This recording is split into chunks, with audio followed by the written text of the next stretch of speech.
this is Dr. Minije. Welcome back to another episode. I love sharing with you tools that helps with your everyday situations and stressors.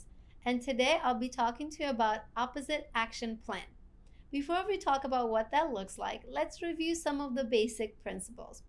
I've shared with you that the way you think affects the way you feel, which affects the way you act. We know that when we have positive thoughts, we have positive emotions, and we engage in positive actions. We also know that the opposite is true. When we have negative thoughts, it could trigger negative emotions, and we could engage in negative behaviors. Typically, I like to think of them as healthy versus unhealthy, rational versus irrational, but for sake of today's episode, we'll talk about it from a positive versus negative point of view. In regards to opposite action plan, we're really looking at the relationship between your emotions and your behaviors. We know that emotions can be a driving force behind our actions, and sometimes these actions can be very effective in getting our needs met, but in other times they can be unhelpful and unhealthy. So the idea isn't that there's a right or wrong behavior to match an emotion, it's to really looking at the situations. So let me give you some examples. If you're feeling afraid, if you're feeling fear, the typical behaviors, the typical action, the urges that you get are to avoid, to run away, to escape. When you're feeling angry, the typical behavior, action urges you experience are to attack, fight, yell. If you're feeling sad, your action urges will be to isolate, disconnect, withdraw. Similar in anxiety, when we feel anxious, our behavior urges are to avoid, hide, run away. So we really want to look at the situations when those behaviors may be effective and situations when they're ineffective. For example, if you're walking down a sketchy alley middle of the night and you're feeling afraid and that emotion is telling you to run really fast or walk away. So in that situation, your behavior, your action urge is actually effective. Here's another example. Let's say that you're invited to a friend's birthday party tonight and you're feeling a lot of social anxiety. And your anxiety is telling you the same behavior urges to not go, to avoid, to isolate, to stay home. Now, would you say that that action urge, the same action urge you had to regarding your anxiety is helpful? Probably not. Because in the long run, your social relationships will suffer. You may feel disconnected from people and overall be unhappy. So in this conversation, the opposite action plan is to really look at our emotions and our actions and decide whether they're appropriate and effective and healthy given the situation. So here are the 4 steps. When you're creating your opposite action plan, the number one thing to do is to identify your emotions. Typically, that's your number one thing to do in any situation, any skill you're trying to practice. You always want to label your emotion. You always want to label your thoughts, but that's for a different episode. So you always want to label your emotions. What am I feeling right now? Step number 2, ask yourself, what is your action urge? What is that emotion is telling you to do? Is my anxiety telling me to avoid? Is my anger is telling me to yell and fight?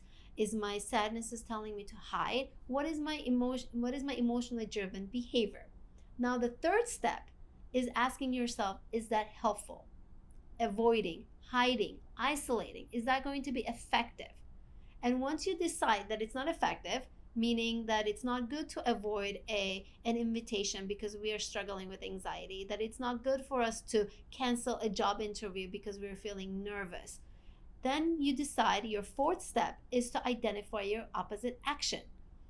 So it's really identifying an action opposite than the one that your emotions are telling you to do. So opposite of hiding will be showing up. Opposite of anger and opposite of attacking and fighting will be assertive, firm, open communication. Here's another thing you can do. You can choose a time that you're feeling calm, because it's very important to practice some new skills when our emotions are low, where our cognitions are high. And you can choose a calm time, and I want you to grab a piece of paper and I want you to make 3 columns. On the very left column, I want you to identify, label emotions that you often experience, the ones that you typically struggle with, meaning that it's hard for you to manage, or when every time you're experiencing an emotion, it causes more problems in your life. So you would write down emotions like maybe anxiety, anger, insecurity, self-doubt. So you write those emotions. And then in the middle column, you write the emotionally driven behaviors you typically engage in. So when you're anxious, what do you typically do? Hide, avoid. When you're angry, what do you typically do? Fight, attack.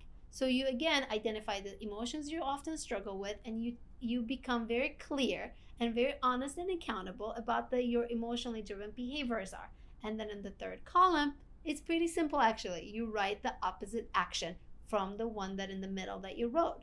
And that way you have your opposite action plan predetermined, pre-designed before the stressors come. And that can be really helpful in kind of giving you that blueprint. Now that you have your opposite action plan, you can review it maybe with someone you love, someone you trust, with a therapist, and decide if this is going to be the best way to handle your emotions, and you have a good opposite action plan. And like I said, it's not about that emotions are wrong, and it's not that our emotionally driven behaviors are wrong. We really want to be mindful of the situation, and we really want to understand, are they effective, helpful in getting our needs met and having a meaningful life. Thank you so much for listening to today's episode. Make sure to share any thoughts, any questions, any experiences you have under the comments. I hope you've subscribed to my channel so you get notified of my latest episodes. And you can also connect with me on Facebook and Instagram. Thank you again for listening, and I look forward to getting in touch with you in the next episode.